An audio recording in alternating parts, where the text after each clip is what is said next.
Good morning, everyone. My name is Al Parsai.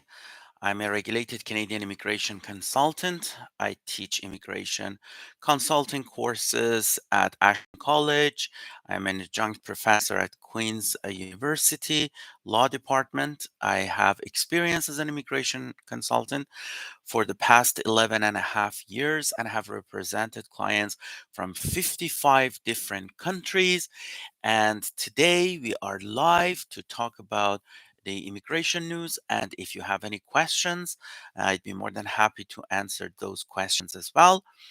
And if you would like, you can also purchase my book, 88 Tips on Immigration to Canada, on Amazon websites. Please, if you're joining for the first time, please join our channel, subscribe, and enable notifications.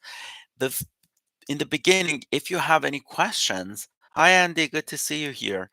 So if you have any questions, please post them on the chat box and I will get back to the questions after reviewing the news. So don't leave the session. I just quickly go through the latest immigration news and then we get back and we talk about the questions that you have posted here. Hello, Mr. Potter. Good to see you here. Okay, so let's take a look at the latest developments in the world of immigration. And I think the last one that would be useful for us is this one. Okay, so one of the things that you may need to know is that Canada right now has an influx of millionaires.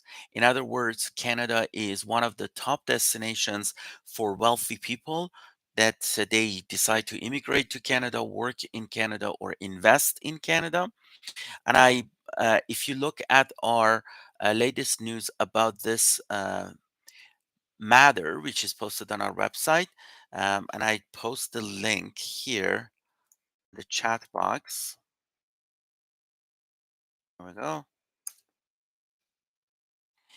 So Canada to see a positive influx of millionaire migrants this year. Canada is among the world's wealthiest countries in 2022. In fact, in terms of GDP, Canada is number 10, usually around number 10 in the world.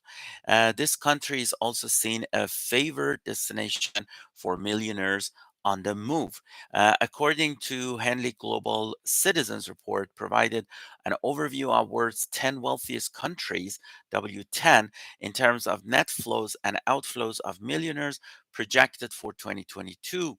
Moreover, 9 of the top countries for high net worth individuals inflows in 2022 host formal investment migration programs, and Canada has ranked number 9 as the influx of money in the country. So it clearly shows that people like to immigrate to Canada or invest in Canada. There are so many options for investment in Canada or moving in Canada if you are well off, for example, by establishing startups or business in Canada, purchasing business in Canada, and facilitating your work permit or immigration to Canada. I don't want to go into the details of that, but generally speaking, the provinces of Canada, most of the provinces in Canada, they have programs for investment and entrepreneurs and influx of money. We also have federal programs like IMPC 11, which I will post a link below this video that you can access to a work permit and move to Canada, and also some federal immigration programs like startup visa. Keep in mind that immigration to Canada is not an easy task. It's a complicated process. It takes time and energy and money. But for those people who are successful, they have been able to make Canada a great destination for entrepreneurs and people who are job creators and people who are willing to move to our beautiful country. The next issue that you would like to know is that in terms of what is the origin of people who immigrate to the province of Ontario. So if you want to see the link, here is the link in the chat box, but I will post this below the video after the recording is done. Um, ONIPP is a program for the province of Ontario. Ontario, in terms of the area, is the second largest province in Canada after Quebec in terms of population. It's the largest largest province in the country. It hosts about 15 million people, and it's roughly about 40% of the population of all Canada.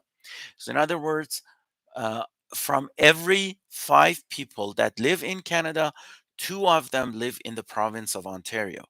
The largest city in Canada, Toronto, is located in Ontario, and also the capital of Canada, Ottawa, is located in Ontario. And that makes Ontario an amazing and wanted destination for immigrants. Majority of immigrants either initially immigrate to Canada, to Ontario, or down the road move to Ontario. And in terms of retention of immigrants, Ontario is also number one on the list of provinces in Canada, and it even surpasses British Columbia with the beautiful city of Vancouver. But it's also interesting to know that Ontario also has some programs for their own province under the provincial nominee program. And they try to bring the workforce and people that this province needs to even grow more. For example, right now, Ontario has a gap in terms of the job positions. We need more than 300,000 workers to move to our province. And because of that, Ontario Immigrant Nominee Program, or OINP, plays a significant role in encouraging immigrants to move to Canada. But it's good to know where these immigrants come from. And that's important because a few years back, Statistics Canada asked immigrants, what is your main reason for moving to specific area in Canada? And majority of people who responded to that survey, they said that having a community in that area or family and friends in that area encouraged us to move into that area. And if you know which people mostly move to Ontario, then probably you see that your people are there. So, according to statistics that we have also published on our website, and I shared the link, these are the top sources of immigration to Ontario. India in 2021, 4,332.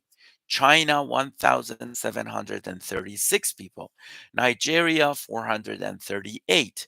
Pakistan, 211. Brazil, 210. South Korea, 139. Iran, 116. Morocco, 108. Philippines, Morocco 114, Philippines 108, Portugal 100, and the rest of the countries 1,496 people. We had a total of 9,000 immigrants that they were nominated to immigrate to the province of Ontario. And as you can see, close to actually more than 40% of all the immigrants to the province of Ontario, they were from India. Here you go. So if you're from India, probably Ontario is your destination. Of course, I've been coast to coast in our beautiful country, and I can tell you that the lifestyle is give or take the same in every province that you choose. And in 90% of the cases, you won't regret by settling in another province other than Ontario. But it's good to know that where uh, is the attraction and how people choose their province. So, as you know, the immigration authorities in Canada has restarted express entry process. They actually started the first round of invitations in early July, and we have some information here for you in case you have been invited to apply, then how you need to satisfy the immigration authorities financially so they approve your application, and what kind of documentation you need to show for the proof of funds. Just as a reminder, if you're applying under express entries under express entry system, you are applying under one of these three programs: federal skilled worker class, Canadian experience class, and federal skilled trades class. Now, in terms of the Canadian experience class, you don't need to show proof of funds. However, if you have been invited under the all program stream, then they still ask you to show your proof of funds.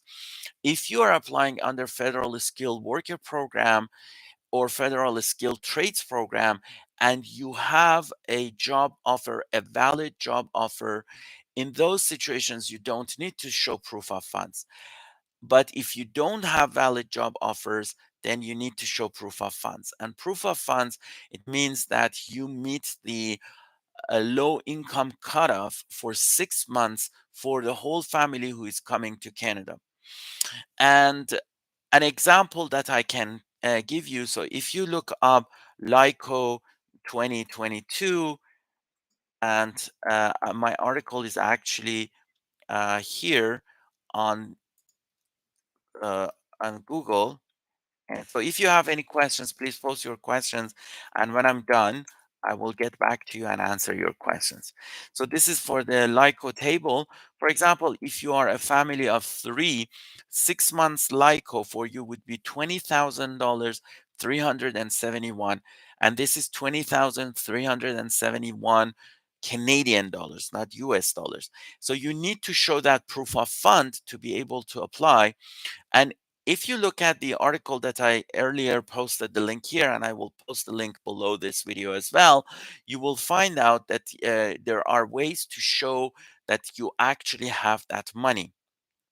I don't want to go into the details of it, but generally speaking, you need to show that you have a healthy bank account that support that financial requirement by the immigration authorities. If you don't meet the financial requirements, then there is a chance that they will refuse your application. So make sure you read this article. We have taken the information from the IRCC guidelines, and we have posted here for you just to simplify the the kind of documentation and how to show that documentation to immigration authorities. As I mentioned earlier, the government of Canada invited people to apply under the express entry starting from July 6th. So far, they've had 3 rounds of invitations. So the first time, actually 4 rounds of invitations, sorry. The first time they invited 1,500 people. The second round, they invited 1,750 people. The third round, they invited 2,000 people. And now they have invited 2,250 people. And by invitation of these 2,250 people, actually the CRS score dropped to 525. So the lowest CRS score in the first round of invitation was 557, which is huge. And now it has dropped to 525. It is still very aggressive, and many people cannot receive the invitation with this high CRS score. However, if the government continues invitations, we expect that the lowest score drops below 500 by the end of this year or early next year. So hopefully next year we will see CRS scores below 500, and that would be good news for people who are applying under express entry. We have posted the news about this roundup invitation on our website. I just posted here. If you like, you can take a look at it. Keep that in mind that the government of Canada is going to make a specific change to the express entry system next year. And that change is that the minister can pick and choose from the pool of express entry and invite people. By pick and choose, it means that IRCC will create a specific criterion, and then based on that criterion, they pick people from the pool of express entry regardless of their CRS score. You can, of course, enter the pool of express entry only if you meet the minimum requirements. However, you also receive a CRS score and you compete with the rest of the population who are in that pool. For example, if I look up express entry draw and tell you about the latest statistics that we have about the pool of express entry. Right now, we have 238,947 people. So close to 240,000 people in the pool of express entry. And of course, out of those people, around 71,000 of them, they have a score of 451 and higher. So competing with these people, it's not easy. But next year in 2023, the government may come up with criteria that based on that criteria, they can, for example, pick a person that has a score lower than 450 or 400 even. For example, they could say, we need welders. So everybody who is a welder and in this pool, they will select them. Or they could say that we need more people for the province of Saskatchewan. So they can pick and choose people who already is mentioned that they need to go to Saskatchewan. Or they could say that we want to select all the people who are their origin is Ukraine, so they can select all the Ukrainians regardless of their point.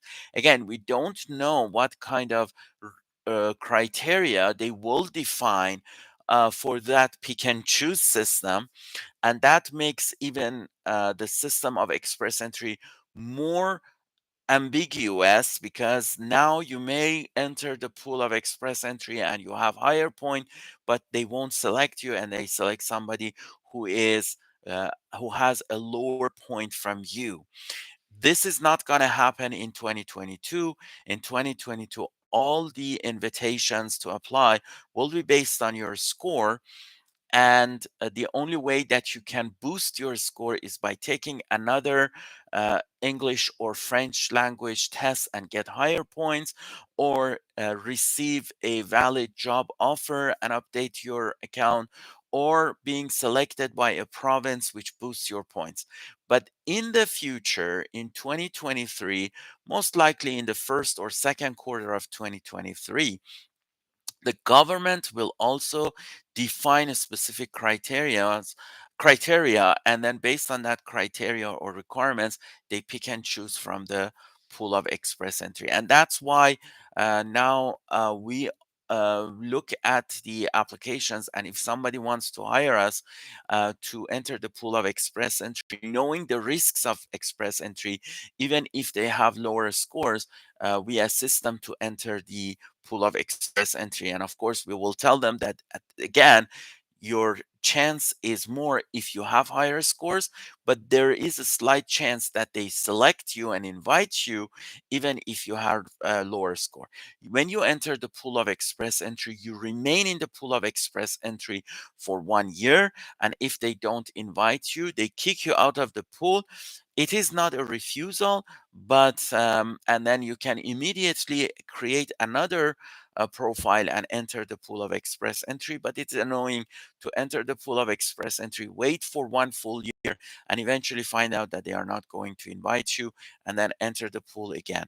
Unfortunately, that's the situation right now.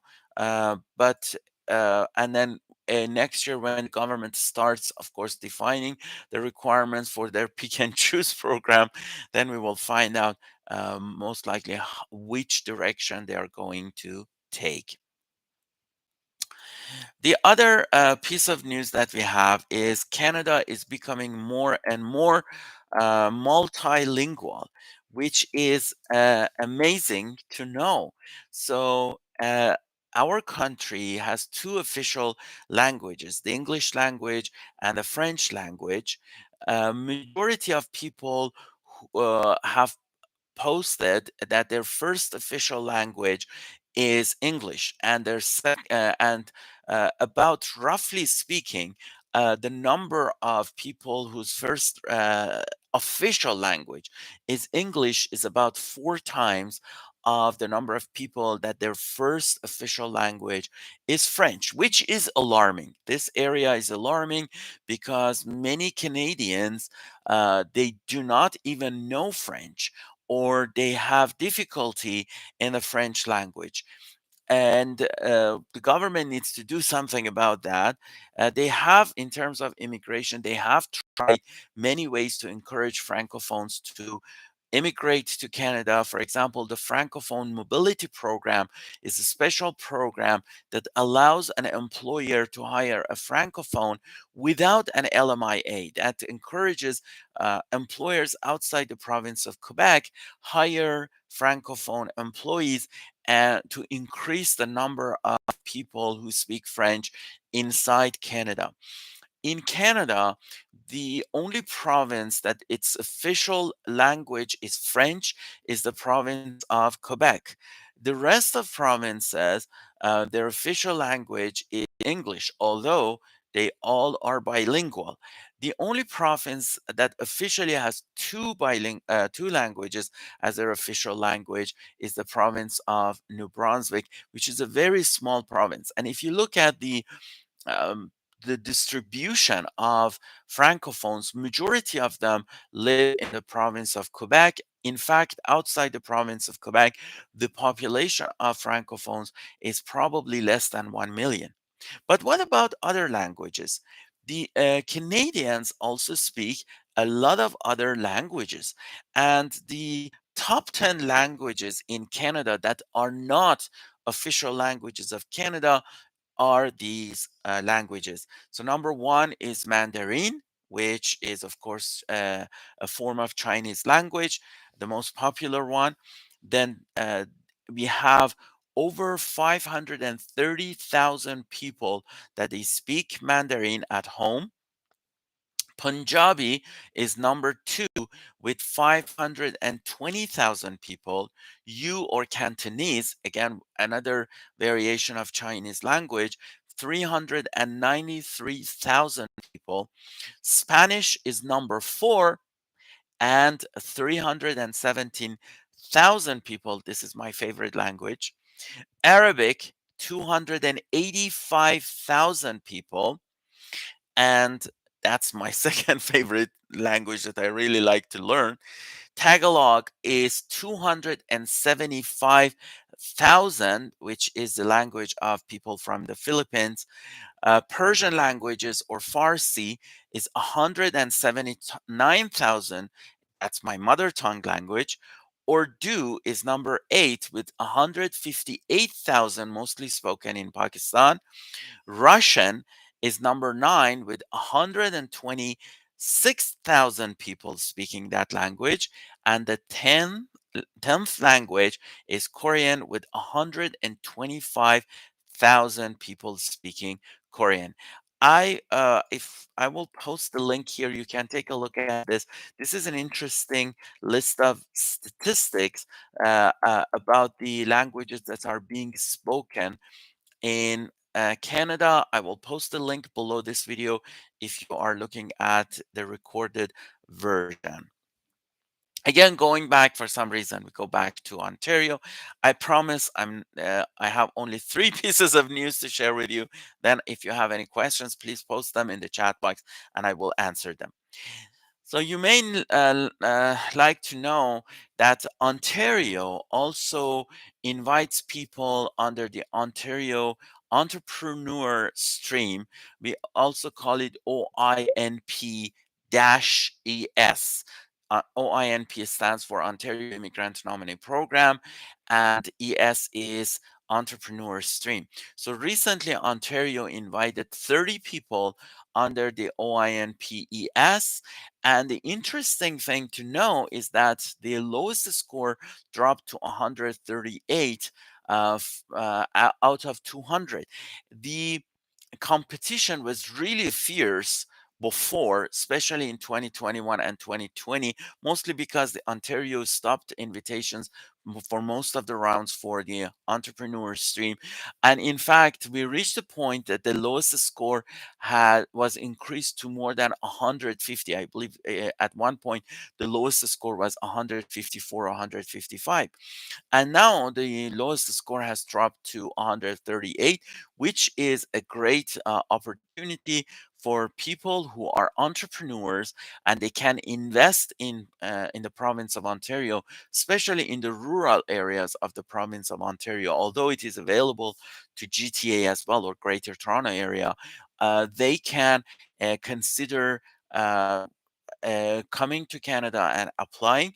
The process is relatively complex because you need to have a business concept, you need to communicate with them, they will assign scores to you, and then you enter the pool of express of interest. And then after that, when you receive the invitation, you need to be assessed, submit your financial needs to be assessed. You need to submit documents, you need to submit business plan, etc. And then later you will receive a work permit, an invitation to get a work permit. If the work permit application gets approved, you enter Canada and you have 20 months to establish your business, hire people, manage your business day to day, and then you will receive the nomination for permanent resident, and then you become a permanent resident in Canada. That's the process of OINPES. The first thing first, you need to know if you have the enough number of points. And we have a calculator. Actually, to the best of my knowledge, our company is the only organization that has created an online calculator for OINPES. If you want to see what are your points without even sharing your information with us, you can fill out this calculator. I post the link here, and I also post the link below this video. So you can answer the questions on our calculator, and then by the end of that, it will show you a range because part of your points would be based on the decision of the officer. But at the end of the day, you know where you are sitting at, and if there is hope for you to the pilot is sorry, I just saw this. The pilot, I believe you're looking at the British Columbia. But anyways, they will invite you, and uh, you can go through that. So if you have don't enough points, then maybe you need to think about alternative options. By the end of reaching the calculator, if for some reason you decide to hire us, then you can enter your information like your WhatsApp number, your email address, etc. We will receive it and we will get in touch with you. But if you don't want to share your information with us, you can't do that. We don't collect your information unless you decide to share it with us. So check out that calculator. And if the calculator shows that you are roughly around 140 points or so, then there is hope for you to apply under entrepreneur program. Again, as I mentioned, I will also post the link under this video. Okay, two more and we're done. So in terms of international students, Canada has become an appealing target for international students. In fact, we have seen growth in the number of international students that have chosen Canadian universities or colleges or even high schools and primary schools to move to Canada and further their studies in our country. Our universities, some of them are the top universities in the world. For example, University of Toronto, which is the best university in Canada, or most of the time is considered the best university in Canada, is usually on top 30 universities in the world. University of British Columbia, the same thing, and McGill University. University of British Columbia is in Vancouver, and McGill University is in Montreal. These three universities are most of the time are among the top universities in the world. We have also many great other universities like McMaster University, like the University of Montreal, or other universities. I don't want to go through the list of all the good universities and great universities that we have. And also, cost of living is relatively low comparing to many other countries that people choose for studying. The good news that is that international students, most of them are qualified to work up to 20 hours per week outside their campus. And in some situations, like for example, winter break, they can even work full time, and that helps them to reduce their costs, or reduce their dependency on the financial sources from outside Canada.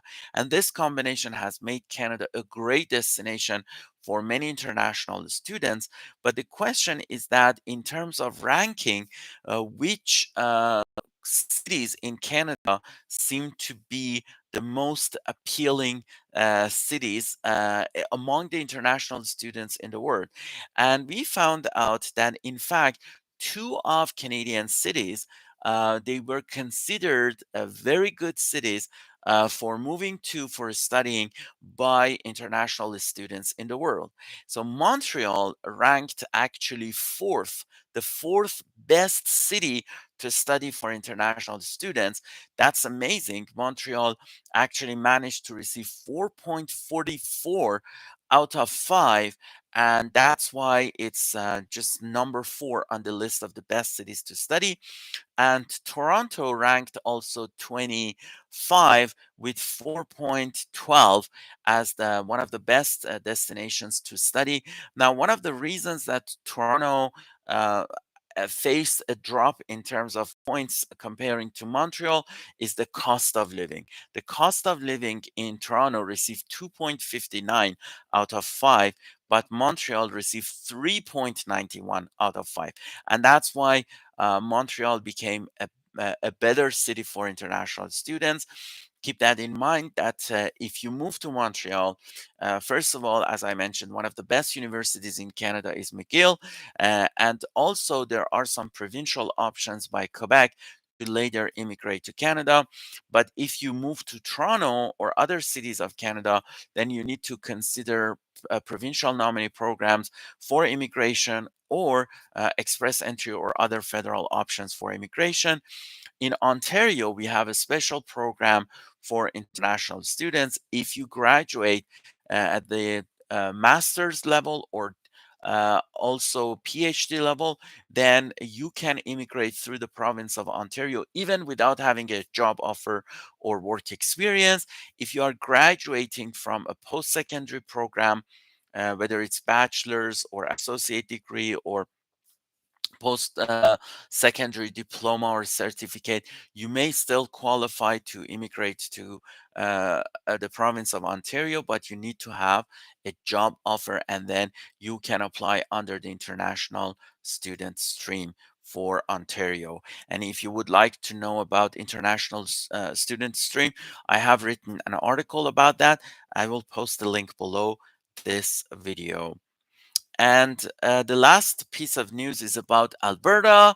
So Alberta launches new campaign to bring skilled workers from Toronto and Vancouver, and that's interesting now because all the provinces need immigrants. They are just competing with each other, and that's why this week the province of Alberta launched a new campaign in the Toronto and Vancouver markets to attract talented professionals. According to the province, Alberta provides many advantages in terms of cost of living, career, and lifestyle. Some of these advantages include highest average wages and lowest taxes in the country, home ownership in a major city for a fraction of the cost, shorter average commute times, and career opportunities in emerging and growing industries, and easy access to world famous mountain parks for year round hiking, skiing, biking, and over 300 days of sunshine per year.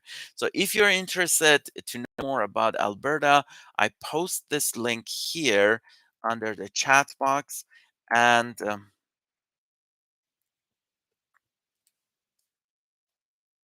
here you go. And this is the last piece of news. If you want to know more about the Alberta program, by all means,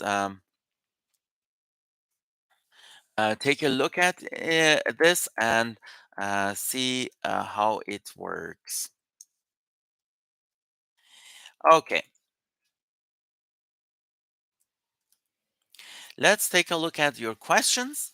And then we'll talk about those questions and then we go move forward. Okay, so Andy, greetings from Ottawa. Hi, Andy. Good to see you here. Suresh, hello, Mr. Parsai. Hi, Mr. Pada. Good to see you here. So waiting for my work permit application processing for over 13 months. Is there any time frame how much more time it may take? Can we do something about it? Uh, Wait feels like never ending now. Well, that's a very good point. So, unfortunately, the immigration system has failed applicants. And we need to know this. And this is not just me, all the immigration consultants and immigration lawyers, they are trying to push the government in different ways to process the application sooner. And of course, all the applicants who are already in the pool, many of them are suffering because they are facing delays, and that the delay is partly because of the fact that during COVID 19, the government of Canada asked their overseas workers to go back home. And many of those people, they cannot work from home because of the security reasons. And then after the pandemic is almost over in most of the countries, the government of Canada has not been able to convince their officers to go back to work, or they have not initiated the process yet. At the end of the day, many of the visa offices are facing shortages in terms of the number of employees that they have, and that causes delays. In fact, we are seeing delays in ridiculous areas. To be uh, frank with you, an example that I can give you would be the temporary resident visa. So if you want to visit Canada as a tourist, for example, you expect that you apply, and in a matter of days you receive your uh, the decision on your application, and if the decision is positive, then travel to Canada. But right now, in many areas, we see the processing time for a simple temporary resident visa has surpassed 5 months. So imagine you just submit your application for a simple visit visa to Canada and wait for 5 months. Now, some of the offices, they they rarely process applications. For example, the office in Abu Dhabi, we are facing this problem with Abu Dhabi. They rarely process applications. The visa office in Ankara rarely processes applications. The visa office in Warsaw rarely processes applications. And even with the New Delhi, it's been only about the past 6 or 7 months that we are seeing some activities and positive activities in terms of processing applications. So we are facing delays. And if you are frustrated with delays, there is one option that you can take, and that option is called Mandamus. For the Mandamus, and I write it in the chat box here, Mandamus. So for the mandamus, you need to hire an immigration lawyer. So you need to hire a lawyer. I'm a consultant. You need to hire a lawyer, and what the lawyer will do is they will file a complaint to the federal court, and then the federal court will look at the complaint, and if they side with the applicant, they force immigration authorities to process their applications sooner. I believe in 2021 we had around 200 cases of mandamus that they filed with a federal court, and to the best of my knowledge, most of them were successful, and the immigration authorities were forced to process their applications. It is disappointing that you need to go to the court to force the immigration authorities to process your application, but that's the only plausible way to fix this issue. Of course, in special circumstances, we are facing a significant humanitarian situation.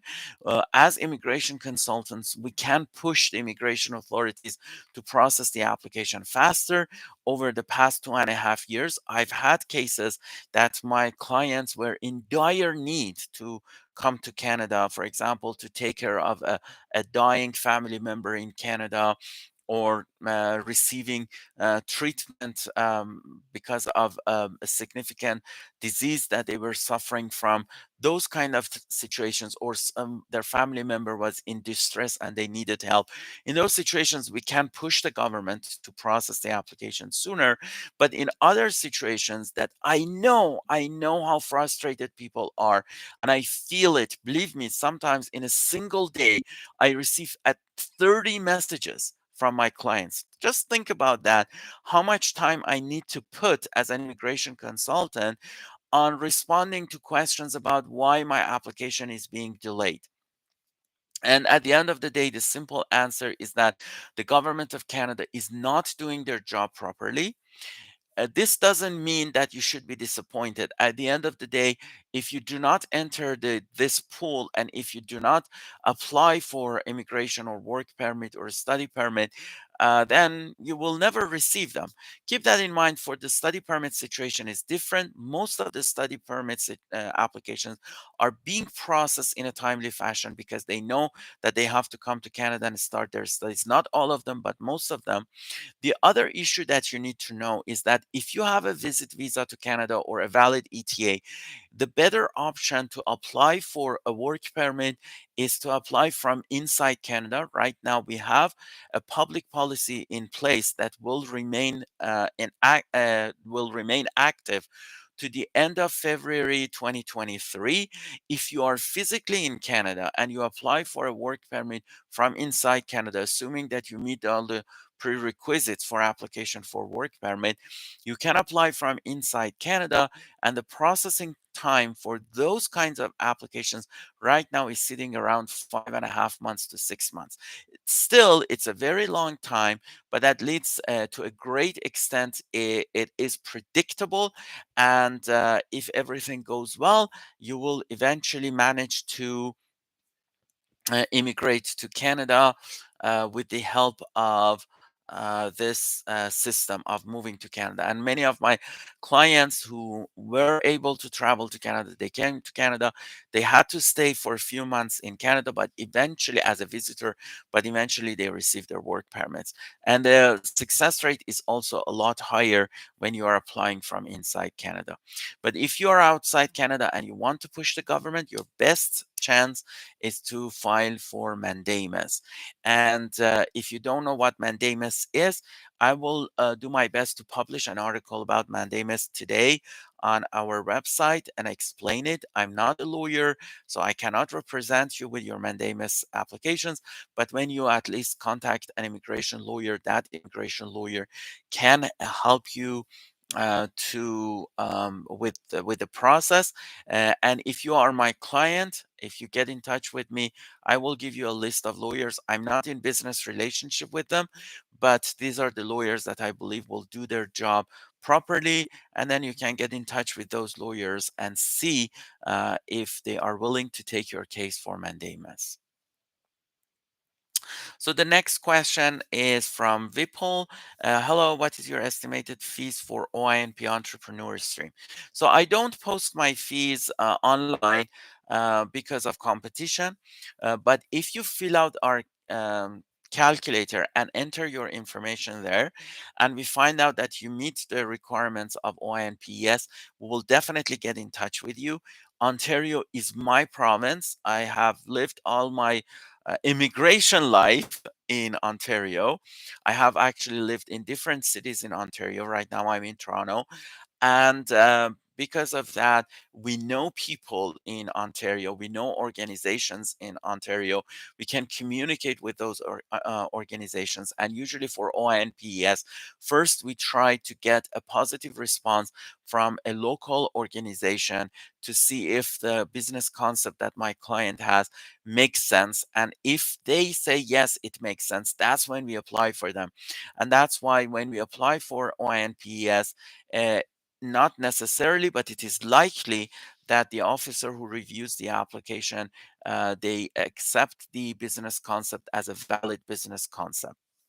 So if you're interested, you can fill out our calculator, and at the end of the calculator, enter your information, or just simply contact our email address or one of our um, forms, and then we will interview. And if you find out that you meet the requirements and we also can serve you, then we will definitely give you a proposal. The proposal will be very detailed with all the details and information of breakdown of expenses. Usually the agreement that we sign with our clients is from the beginning of the business concept to the end of becoming a permanent resident of Canada. So the breakdown of the cost is based on how much we can go move forward. So the next one is, Marinella. Hello, sir. Hi. And the next person is Carolina. Excellent professor, always providing interesting information. Thank you very much, Carolina. And also thank you, Andy. You are a great support. I know you're an amazing immigration consultant. And thank you very much for joining us. So the next question is, okay, so Vipul says there is a pilot program for entrepreneur stream in Ontario from Toronto Business Development Center. I'm not familiar with this, but I will write it down. Toronto Development Business. Hmm. Business Development Center. So yeah, I will look at that, and if I find more information about this pilot program, I will definitely post something on our website, or we'll talk about this in our next live session. So the next one is from Amina. Is my brothers applied for a student permit from Algeria. Um, but got denied and banned for 5 years for misrep. His partner live in Montreal on a student permit. Is there any way for them to reunite in Canada? So, of course, I cannot comment on this specific case because I need to see it. And the best bet for you is to book a consultation session with me. But generally speaking, if somebody receives a misrepresentation, there are a couple of solutions, sometimes more than a couple of solutions around that. One solution is to challenge that misrep with the help of a lawyer and filing for judicial review through the federal court, but you only have 60 days from the day that you receive misrepresentation to challenge it. So that would be one option. The other option would be to apply for temporary resident permit. If you can justify that the presence of this person in Canada is more important than the misrepresentation, then they can receive a temporary resident permit and move to Canada and yes, reunite with the partner. Another option would be immigration under HNC or humanitarian compassionate considerations.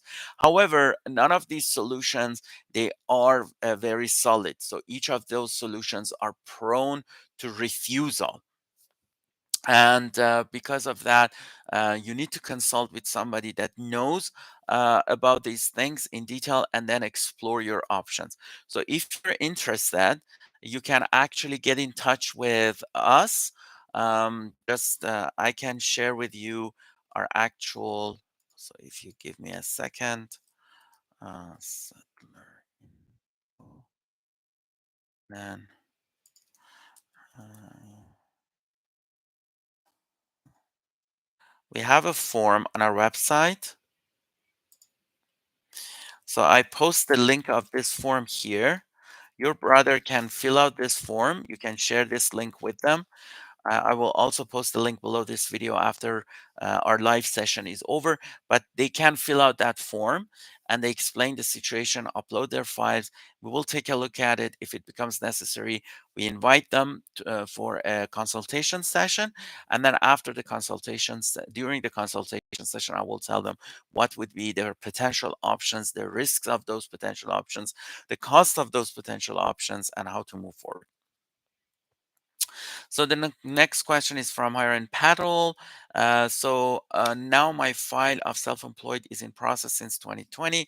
Permanent file number done, but no biometrics received. 100% process complete in GCK. Primary visa office show CIC Sydney and secondary visa office is New Delhi. So and sorry if I don't pronounce your name correctly. So, Hiren, I need to let you know that the current processing time, as posted by IRCC for federal self-employed class, is 41 months.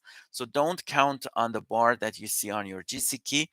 The processing time is really long, and also the success rate on the federal self-employed class is not high. So don't have high hopes and don't expect fast processing of your application. You're correct. You have waited for 2 years, and you probably need to wait another 2 years to be processed. Again, this is the government of Canada. You never know. They may change their course. But what I can tell you is that if you have done it on your own, you're probably need to consult with a professional to review your application and tell you what would be the best steps to assist to reduce the chances of being refused, because the refusal rate under this program is very high.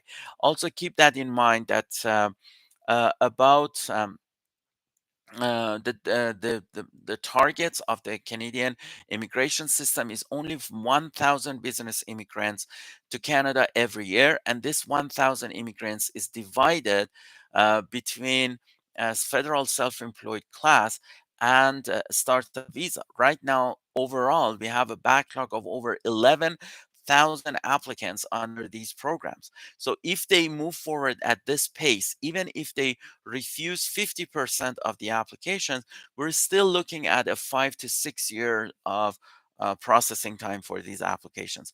Now, what the government can do, of course, is easily to increase their targets, and that means that more people will be processed and the processing time will reduce. You also need to know that we have a case that in 2018, the government of Canada transferred the applications by Iranian people from visa office in Ankara to visa office in Warsaw, and the visa office in Warsaw started refusing those applications.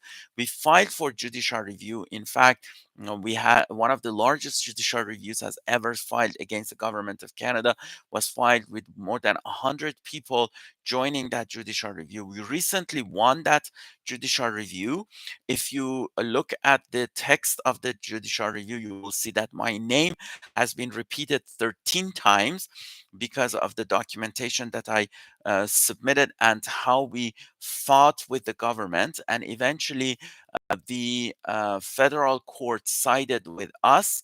And that means that the way that the processing of these applications are being done will change in the near future. Hopefully, we're still, our lawyer is in the final negotiations with the government of Canada, but we will see some changes in the way that these applications are being processed. I have been representing clients since the inception of my business as an immigration consultant in this area. I've had thousands of hundreds of thousands of clients under this program. If you're interested, you can book a consultation session with me, and I will tell you uh, if I can take your application or not, but we can discuss that. But this is not an easy option. So Andy says, any course in Ashton starting soon with you? Yes, Andy, actually, we are going to have a business immigration program starting in, I believe it's in the first week of September. So that's the next one is business immigration course. It's a certificate in business immigration. And then Suresh says, thank you for answering my question. You are more than welcome. People said thank you. And again, thank you very much. Okay, so it looks like that we are at the end of our questions. Today I tried to fix my live streaming, but it didn't work the way I wanted. But next week when we show up, I will be able to share my screen with you, and that makes it more pleasant when you attend the live session. You don't need to just look at my face all the time. But regardless, thank you very much for attending this session. It's been a pleasure. Every Sunday at 10 a.m. Toronto time or Eastern time, I will do the live sessions on YouTube during the week. I do my best to post at least one video about different aspects of immigration to Canada. Please subscribe to our channel, enable notifications. If you don't know me, my name is Al Parsai. I'm a regulated Canadian immigration consultant. I'm actually an RCIC-IRB. It means that I have L3 or unrestricted license, and I can represent clients to Immigration Refugee Board of Canada in the areas of refugee applications, immigration appeals, detention review hearings, and inadmissibility hearings and appeals of refugee hearings, on top of applications like entrepreneur applications, permanent resident applications, sponsorship applications, you name it, I've done it. And I have 11 and a half years of experience. I have written the book called 88 Tips on Immigration to Canada. It has been identified as a bestseller by Amazon.ca under the immigration law books several times. And I also teach at Queen's University and Ashton College. Please, again, follow me on, visit our website, settler.ca, and see you next week. Thank you again for attending this session. Bye now.